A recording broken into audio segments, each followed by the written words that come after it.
Hello everyone, it's me Clayton. I just finished watching episode 7 of The Boys Season 4. So, we have a Christmas episode in freaking July, as Ryan has to take part in this kids program featuring the puppets we saw in Avenue V, which was in Gen V. Basically, it's Homelander just spouting more of his ideology to a child audience, which is very similar to Daily Wire's Bent Key service, to be honest. And naturally, Ryan finds the song that he's supposed to go along with to be rather unappealing. But Homelander's a little bit too busy trying to find the leak, who they initially, who he and Firecracker initially think is Webweaver, but he's a junkie who would say anything to get his next fix. So it turns out that they finally figure out that A-Train is the leak, which we knew for a while, of course, but Vought didn't know. Heck, he even helps out both Butcher and Starlight when they're ambushed by the Deep and Black Noir, who finally gets to show that he can in fact fly. Yeah, it's kind of funny that they got an actor, a method actor, in universe who wants to find out the nuances of Black Noir's character when he doesn't really have any, and has all these powers that Black Noir wouldn't have. So he's just supposed to stand around, say nothing, and basically be a living prop. I would be rather disappointed if I was a method actor in that role too. And on top of that, Kessler, who's basically the cancer given sentience in Butcher's mind, doesn't decide to help out Butcher when Butcher gives him the silent treatment. So yeah, even his hallucinations are working against him now. And the Deep also ends up killing his octopus friend Ambrosius. So that means no more Tilda Swinton in this show, which is unfortunate, because I thought she was funny. The entire idea of Tilda Swinton voicing an octopus is funny to me.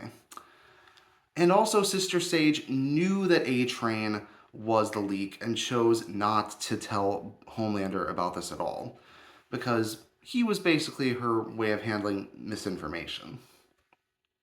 But of course, Homelander's own ego gets the best of him, and he fires her from the Seven. And I'm just gonna guess that this decision here and a few decisions he'll probably make in the final season are gonna bite him where it hurts.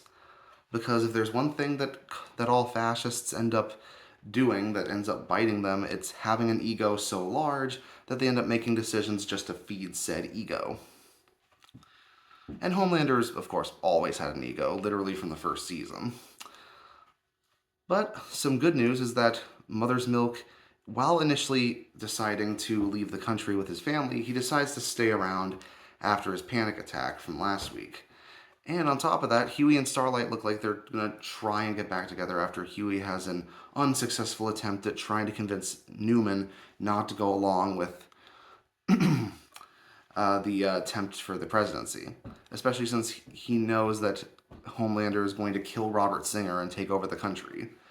And for people who have a problem with a political plot line in The Boys, I can tell you that a very similar plot line occurred in the comics, where Homelander did in fact kill the president and try to take over the country. Of course, in the comics, Homelander and all the other superheroes were killed off by a combination of Black Noir, who's a clone, and superhero killing missiles that the military just happened to have lying around, I guess. So yeah, the ending of the comics wasn't very good. It has a lot of stuff that wasn't properly built up beforehand. It feels like it's just more shock value for the sake of it. Whereas I think this series might actually have something to say, like it usually does with a lot of satire that it has.